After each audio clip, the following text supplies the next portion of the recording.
ایک اندھیرا زمانہ جب علم قصے اور روایتوں میں دبا ہوا تھا، جہاں لوگ ستاروں کو دیکھ کر اپنی تھیوریز بناتے تھے، زمین کے نقشوں کو سمجھتے تھے اور کیمسٹری کے صرف بیسک تجربے کرتے تھے، مگر یہ علم اکثر چھپ کر لمیٹڈ سرکلز میں رہتا تھا۔ ہر شہر میں فلاسفرز اور اسکالرز تھے، بٹ ان کے آئیڈیاز صرف ان کی کتابوں تک محدود رہتے تھے۔ لیکن پھر اسلام آیا اور قرآن نے کہا، افلا تتفکرون، کیا تم سوچتے نہیں؟ یہ لفظ بن گئے مسلمانوں کے لیے راستہ، اور اسی راستے پر چلتے ہوئے ہمیں ملا دنیا کا فرسٹ ایور مسلم سائنٹسٹ جابر بن حیان۔ ابو موسیٰ جابر بن حیان الازدی، کی جسے دنیا گیبر دا میجسٹر کے نام سے جانتی ہے، 721 CE میں خراسان طوس میں پیدا ہوئے، اور ان کا تعلق یمن کے قبیلے ازد سے ہے۔ جب جابر بن حیان پیدا ہوئے، اس وقت اسلامی دنیا میں علم اور سیاست دونوں ایک دوسرے سے گتھے ہوئے تھے۔ ان کے والد حیان الازدی ایک طبیب اور آزاد خیال انسان تھے، مگر ان کا سیاسی رجحان امیدوں کے خلاف تھا، جس کی وجہ سے انہیں شہادت کا سامنا کرنا پڑا۔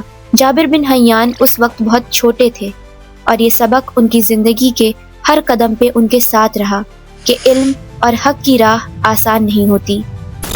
جابر بن حیان کے بابا کی وفات کے بعد آپ کی پرورش کا پورا برڈن آپ کی ماں کے کندھوں پر آ گیا۔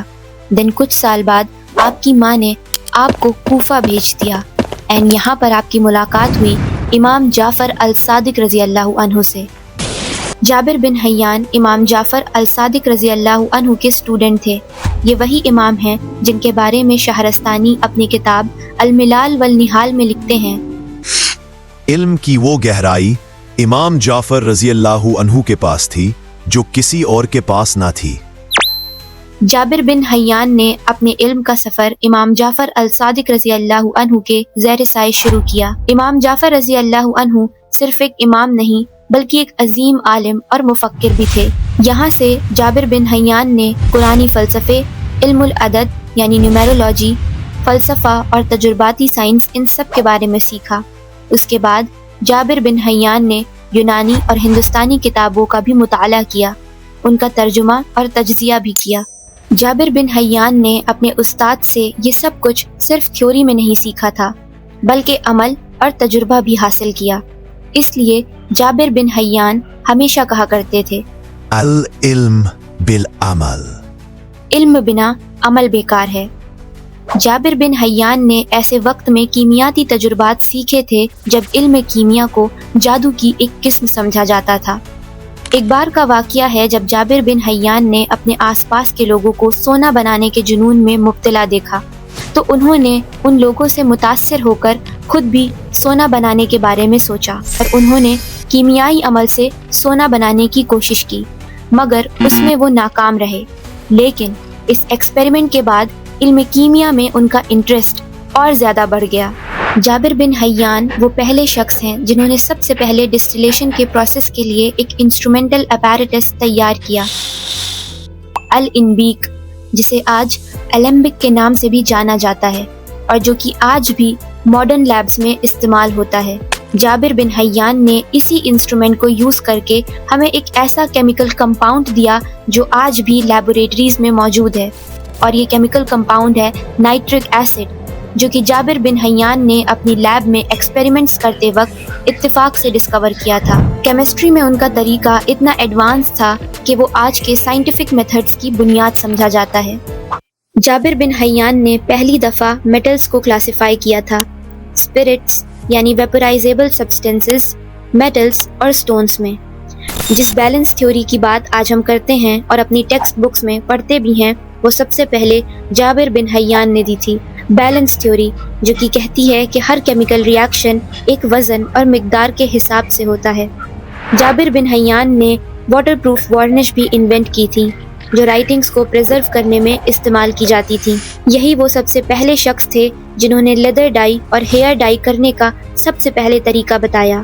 جابر بن حیان نے دنیا کو بتایا کہ انسانی بدن یعنی ہیومن باڈی میٹلز، پتھر اور ہمیشہ کے لیے یوز ہونے والے 4 ایلیمنٹس آگ، ہوا، پانی، مٹی اور ان کی کوالٹیز گرم، سرد، تر، خشک پر مبنی ہیں۔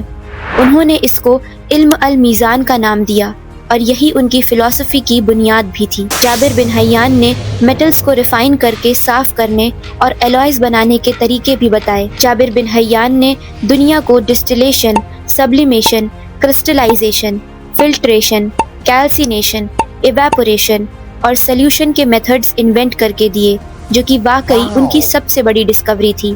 ابو موسیٰ الجابر الحیان صرف کیمسٹ نہیں بلکہ حاکم بھی تھے۔ انہوں نے دوا بنانے کے طریقے لکھے، پاؤڈرز، سرپس، آئنٹمنٹس بنانا بتایا۔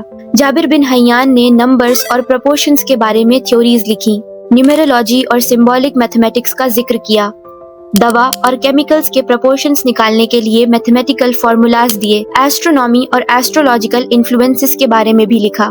جابر بن حیان نے جنگوں کے لیے بھی کیمیکل انوینشنز کیے۔ انہوں نے ایسی سبسٹنسز بنائی جو تلوار کو اور زیادہ مضبوط بناتی تھیں۔ ابن الندیم اپنی مشہور کتاب الفہرست میں لکھتے ہیں، جابر کی تصنیفات کا حساب مشکل ہے، ان کا علم سمندر کی گہرائیوں کی طرح تھا۔ جابر بن حیان ایک ملٹی ٹیلنٹڈ پرسنالٹی تھی۔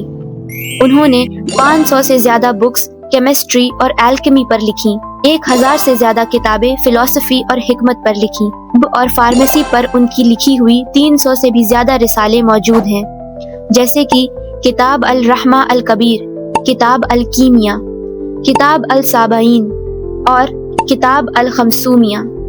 ایک دفعہ سن 784 عیسوی میں ایک مشہور عباسی خلیفہ ہارون الرشید تخت پر بیٹھے، جو علم رکھنے والے لوگوں اور علماء کو بہت پسند کرتے تھے۔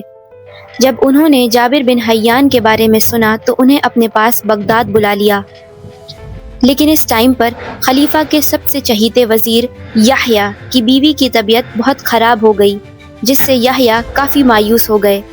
جب خلیفہ کو اس بات کا علم ہوا تو انہوں نے جابر بن حیان سے اپنے وزیر کی بیوی کا علاج کرنے کو کہا۔ جابر بن حیان نے اپنے علم سے ان کی بیوی کو صحت یاب کر دیا۔ اس سے یحییٰ ان کے بہت شکر گزار ہو گئے اور خلیفہ کو یہ بات بہت پسند آئی۔ خلیفہ ہارون الرشید کی پیٹرنیج کے انڈر جابر بن حیان نے ریسرچ میں بغداد کو علم کا مرکز بنا دیا۔ جابر بن حیان کی لکھی ہوئی کئی کتابوں کو 12ویں سینچری میں لیٹن میں ٹرانسلیٹ کیا گیا۔ اس طرح یہ یورپ کے الکیمسٹس تک پہنچیں اور میڈیول یورپ میں کیمیکل سائنسز کی بنیاد بن گئیں۔ ان کی مشہور کتاب الکیمیہ نے بغداد، کائرو اور کورڈوبا جیسے علم کے مرکزوں میں تعلیم اور ریسرچ کو بڑھاوا دیا۔ اس کے ذریعے علم کیمیا اور تجربی سائنس کی امپورٹنس سوسائٹی میں پھیلی۔ سر تھامس آرنلڈ نے اپنی کتاب دا لیگیسی آف اسلام میں جابر بن حیان کو دا فادر آف الکیمی کہہ کر بیان کیا۔ انہوں نے یہ بھی لکھا کہ کچھ یوروپین ٹرمز جیسے ایلیڈل، الیمبک، اینٹی منی، الکلائی، ریل گار اور توتیا جیسے ورڈز جابر بن حیان کی لکھی ہوئی عربک مینوسکرپٹ سے لیے گئے ہیں۔ 13th to 15th سینچری تک جابر بن حیان نے یوروپین الکیمسٹس اور اس کے بعد ماڈرن کیمسٹس جیسے راجر بیکن، البرٹس میگنس اور پارسیلسس کو ڈیپلی انفلوئنس کیا، اور یورپ میں جابر بن حیان گیبر دا میجسٹر کے نام سے مشہور ہو گئے۔ جابر بن حیان کی لیبوریٹری کے کچھ اوریجنل مینوسکرپٹس آج بھی استنبول اور پیرس کی لائبریریز میں موجود ہیں۔ جابر بن حیان کی وفات سن 815 عیسوی کے آس پاس ہوئی۔ ابن ابی اسیبیہ اپنی کتاب عیون الانبا میں لکھتے ہیں، جابر بن حیان نے اپنے آخری دن کوفہ میں گزارے اور تنہائی اختیار کر لی۔ ان کا مقبرہ آج بھی دمشق میں موجود ہے۔ جابر بن حیان صرف ایک سائنٹسٹ ہی نہیں تھے، بلکہ انہوں نے قرآن کا پیغام افلا تتفکرون کو اپنی زندگی کا مقصد بنا لیا اور انسانیت کو روشن کرا۔